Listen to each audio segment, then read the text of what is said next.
Dear students, पिछले video में मैंने आपको इनहेरिटेंस के सारे बेसिक्स पढ़ाए। इनहेरिटेंस के बारे में बहुत कुछ बताया। उसका अब डेमोन्स्ट्रेशन कैसे प्रोग्राम बनाया जाता है वो मैं अब दिखाने जा रहा हूँ आपको।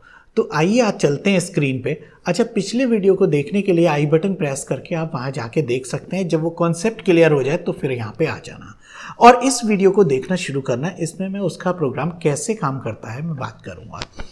इसमें पूरा एक सिस्टम, अगर आपने जो वो एक डायग्राम देखा था उस डायग्राम में मैंने बनाया था कि बेस, डिराइव्ड और अदर तीनों क्लासेस कैसे आपस में रिलेशन बनाते हैं, उन सबको मैंने दिखाया था। तो तीन तरह की चीज़ें थी, प्राइवेट, प्रोटेक्टेड और पब्लिक।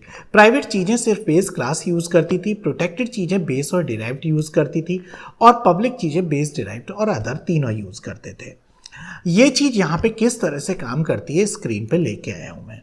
आप स्क्रीन पे देखें जरा।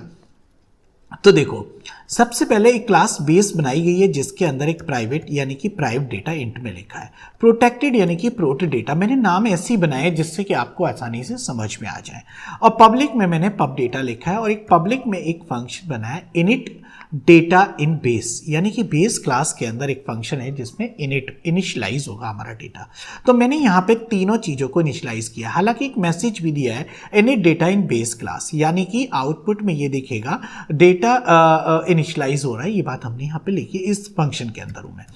प्राइवेट डेटा और प्रोट डेटा और पब डेटा तीनों मैंने 1, 2 से 3 से इनिशियलाइज किए।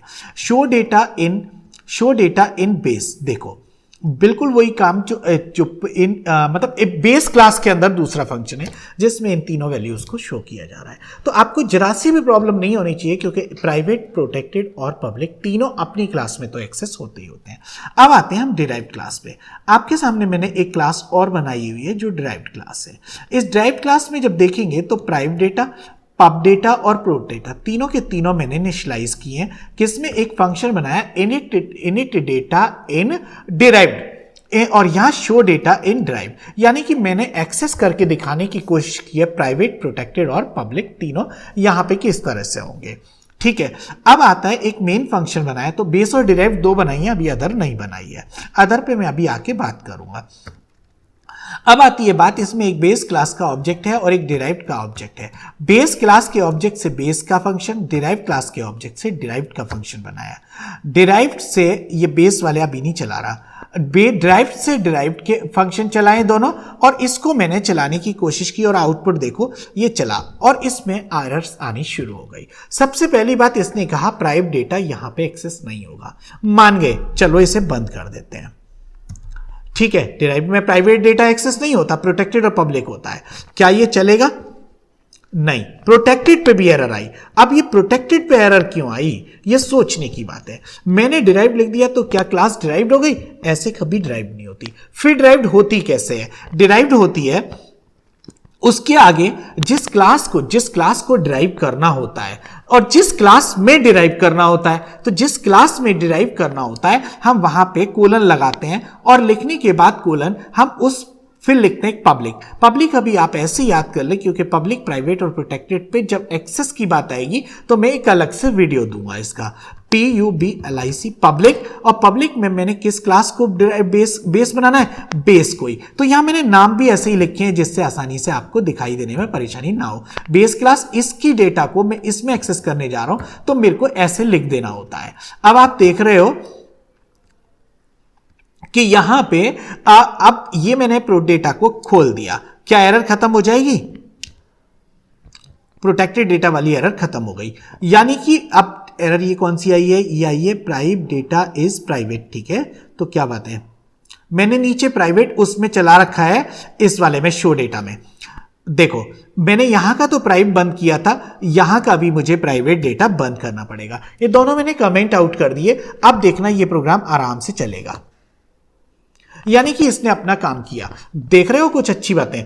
क्या इनिट डेटा इन बेस क्लास के ऑब्जेक्ट के द्वारा, पहले इधर भी रखूं मैं, इसका आउटपुट यहां पे भी लेके चलूंगा।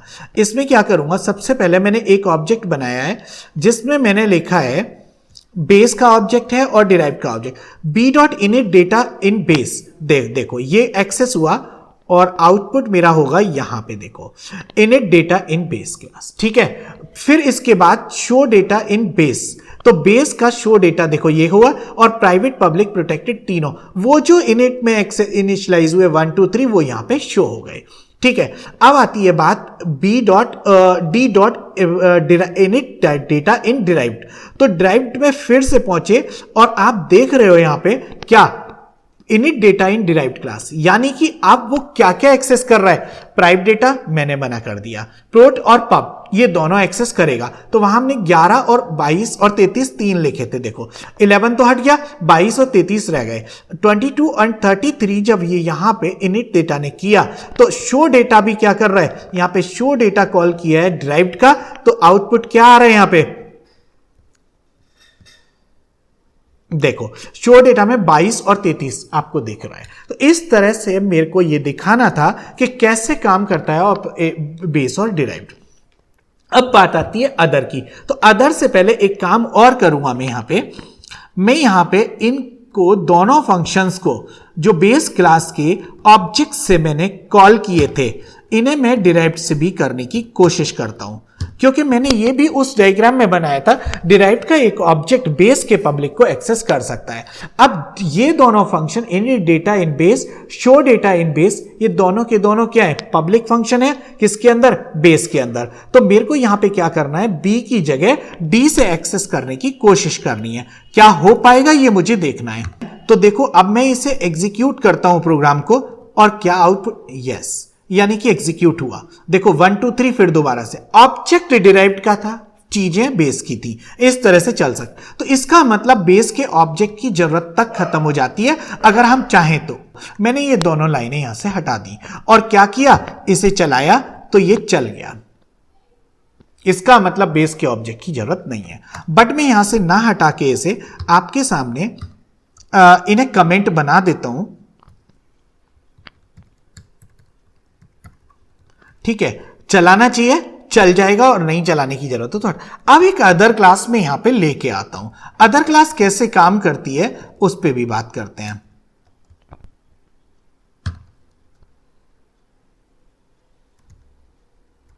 बेस और डिराइव तो आपके समझ में आई। प्रोटेक्टेड और पब्लिक दोनों चीजें एक्सेस होती हैं और कुछ नहीं, प्राइवेट एक्सेस नहीं होता मतलब। अब मैंने इसको देखो, अब यहां पे देख रहे हैं एक इसको भी खत्म करो। मैं ये सब चीजें चला देता हूं जिससे कि एरर दिखाना चाहूंगा मैं।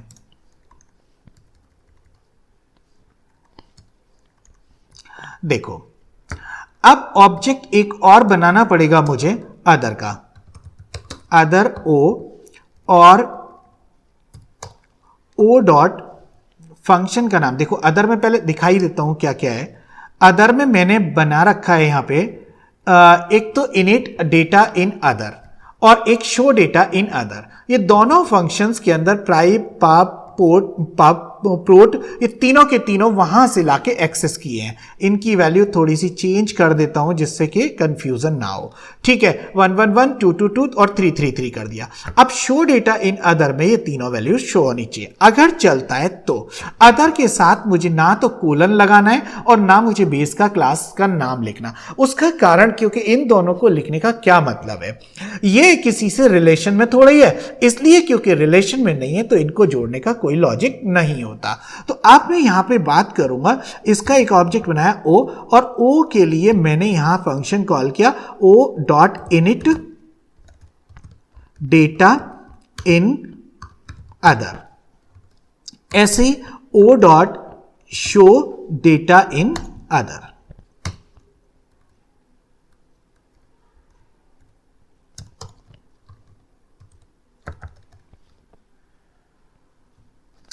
एक सेकेंड, इस फंक्शन में कोई प्रॉब्लम है क्या, एरर बताइएगा वो तो।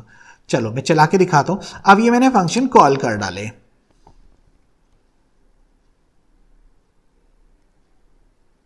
इनिट डेटा इन अदर, यही फंक्शन है बिल्कुल। आप कंट्रोल सी, इसका नाम यहां से ले लेते हैं जिससे एरर की चांस ही खत्म कर देते हैं। देखो अब मैंने इसको कंपाइल किया, अब मेरे पास बहुत सारी एरर दिख रही हैं। सबसे पहली तो प्राइव डेटा, अदर में प्राइव क्यों चलेगा, तो पहले तो इसको खत्म करो और इसके अंदर यहां से प्राइव को बिल्कुल खत्म करो। अब चलाएं, फिर प्रोट पे आने लगी, प्रोटेक्टेड डेटा भी नहीं चलेगा, बिल्कुल ठीक बात है। मैंने इसको भी बंद किया और नीचे आके प्रोटेक्टेड डेटा को भी बंद किया। मैंने फिर से एक काम किया, तीसरा पब, ये तो पब पे भी प्रॉब्लम करने लगा, पब्लिक पे। ये पब्लिक प्राइवेट प्रोटेक्टेड कोई हो ना हो, लेकिन अदर में बिना ऑब्जेक्ट के कोई चीज नहीं चलती। किसी भी चीज के लिए किसी भी क्लास के पब्लिक मेंबर्स बिना ऑब्जेक्ट के कभी एक्सेस नहीं होते नॉन मेंबर के अंदर। और अदर क्लास क्या है? Non member. तो मुझे कम से कम एक ऑब्जेक्ट बनाना पड़ेगा। ऑब्जेक्ट किसका? जिस क्लास की चीजें एक्सेस करनी है। बेस का बी एक ऑब्जेक्ट बनाया और यहां लिखा मैंने बी डॉट पब डेटा और यहां लिखा मैंने बी डॉट पब डेटा, ठीक है, और चलाया इसको, चल गया। यानी कि सारी चीजें चल रही है 22 33 1 2 3 और अदर के अंदर सिर्फ पब डेटा चल रहा है 333। आपके समझ में आ गया होगा। तो तीनों क्लासेस में कैसे कैसे फर्क होता है मैंने कल एक डायग्राम्स के मतलब पिछली वीडियो में मैंने एक डायग्राम के थ्रू समझाया था और सारे चीजें अच्छे से आपको समझ में भी आ गई। एक एग्जाम्पल और अभी हाथ के हाथ मुझे और बताना है, ये तो अच्छे से क्लियर हो गया होगा। फिर भी अगर क्लियर नहीं होता तो वीडियो को दोबारा से देखना, अच्छे से समझ में आएगा क्योंकि मैंने बहुत अच्छे से इसको क्लियर किया है, ठीक है। उस डायग्राम को सामने रखना कॉपी पे बना के और इस प्रोग्राम को सामने रखना। हालांकि ये प्रोग्राम सारे मेरे वेबसाइट पे भी आपको मिलेंगे, तो उस डायग्राम को साथ रख के और फिर देखना कि कितना सही से काम करता है। अगला प्रोग्राम मेरा बनेगा जिसमें मुझे आपको ये समझाना है कि एक क्लास मुझे बेस जिसका नाम मैं रखता हूं एम्प्लॉय। अच्छा, बेस क्लास का नाम मैंने यहां पे एम्प्लॉय रखा है। एम्प्लॉय इसलिए क्योंकि जितने भी कंपनी में काम करने वाले, फैक्ट्री में काम करने वाले लोग होते हैं उन सबको एम्प्लॉय कहा जाता है। और एम्प्लॉय के आगे इनहेरिट होती हैं, एम्प्लॉय इनहेरिट होती है अदर पीपल के लिए। जैसे कि एक मैनेजर की कैटेगरी है या फिर एक साइंटिस्ट है या फिर एक लेबरर है या कोई चेयरमैन है, all are the employees of the organisation. तो इस तरह से मैंने सुपर क्लास जो रखी है यहां पे वो एम्प्लॉय रखी है। बहुत छोटी सी क्लास बनाई है सिर्फ ये समझाने के लिए। एम्प्लॉय के अंदर मैंने एक वेरिएबल लिखा है EID यानी कि employee ID। Get emp function बनाया है जिसके अंदर मैंने EID को यूजर से मांगा है। शो एम्प एक फंक्शन बनाया है जिसमें मैंने एम्प्लॉय ID को शो किया है, ठीक है। 2 फंक्शन हो गए। अब आ जाओ जरा मैनेजर क्लास पे। ये क्लास खत्म हो गई। अब मैनेजर उसका एक तरह से उसकी डिराइव्ड क्लास बनाई है। डिराइव्ड के साथ कोलन लगा के पब्लिक एम्प लिखना है। मैंने आपको अभी पिछले एग्जाम्पल में समझाया। इसमें मैंने उस कैटेगरी को रखा है जो मैनेजर की कैटेगरी है। गेट मैनेजर यानी कि इसमें कैटेगरी मांगेंगे और शो मैनेजर यानी कि कैटेगरी को शो करेंगे। गेट एम्प गेट मैनेजर मैंने अलग अलग आइडेंटिफाई इसलिए क्योंकि आप अच्छे से समझ सकें। इनके नाम कॉमन भी रखूंगा लेकिन मैं पहले कुछ और पढ़ा के, क्योंकि उस समय पे जब मैं ओवरराइडिंग पढ़ा चुका होऊंगा तब आपके समझ में आएगा कि दोनों नाम सेम कैसे रखे जाते हैं। अभी मैं नाम सेम नहीं रख रहा हूं। अब मेन के अंदर आके मैंने एक ऑब्जेक्ट बनाया किसका? मैनेजर। ऑब्जेक्ट में किसका बनाऊंगा? एम्प्लॉय का या मैनेजर का? नेवर, मैं एम्प्लॉय का कभी नहीं बनाऊंगा। क्यों? क्योंकि एम्प्लॉय का इसलिए नहीं क्योंकि उसकी डिराइव्ड क्लास है और डिराइव्ड क्लास का ऑब्जेक्ट मेन क्लास यानी कि बेस क्लास और डिराइव्ड दोनों के पब्लिक मेंबर्स को एक्सेस कर सकता है। तो एम्प्लॉय क्लास के ऑब्जेक्ट की यहां पे जरा सी भी जरूरत नहीं है। तो m.getEmp, m.getManager, m.showEmp, m.showManager यानी कि मैंने चारों फंक्शन, 2 अपने और 2 उसकी सुपर क्लास के बेस क्लास के एक्सेस किए। अब प्रोग्राम को जरा चला के देखो, फिर आउटपुट आपको समझ में आ जाएगा। सबसे पहले कौन सा मैनेजर का m ऑब्जेक्ट है, m.getEmp चल रहा है। उसने आईडी पूछी, मैंने 1 2 डाल दिया। अब चला m.getManager यानी कि उसने मैनेजर की कैटेगरी, मैंने कहा सेल्स कैटेगरी है उसकी, सेल्स मैनेजर है वो, इसलिए अब ये दोनों देखो शो एम्प और शो मैनेजर दोनों एक्सेस हुए और क्या हुआ 12 और सेल्स। इसमें एग्जांपल में आपको ये अच्छे से समझ में आ गया कि बेस क्लास के ऑब्जेक्ट की जरूरत तक नहीं है, बेस क्लास के पब्लिक मेंबर्स डिराइव्ड क्लास के ऑब्जेक्ट के द्वारा कैसे एक्सेस होते हैं। ठीक है, अब आपके अच्छे से समझ में आ गया होगा। अगले वीडियो में मैं टाइप्स ऑफ इनहेरिटेंसेस की बात करूंगा जो थ्योरेटिकली होगी, और जब वो समझ आ जाएगा तो फिर उसके बाद मैं कुछ और टॉपिक बीच में डाल के फिर उनके एग्जांपल्स एक एक करके बनाने शुरू करूंगा।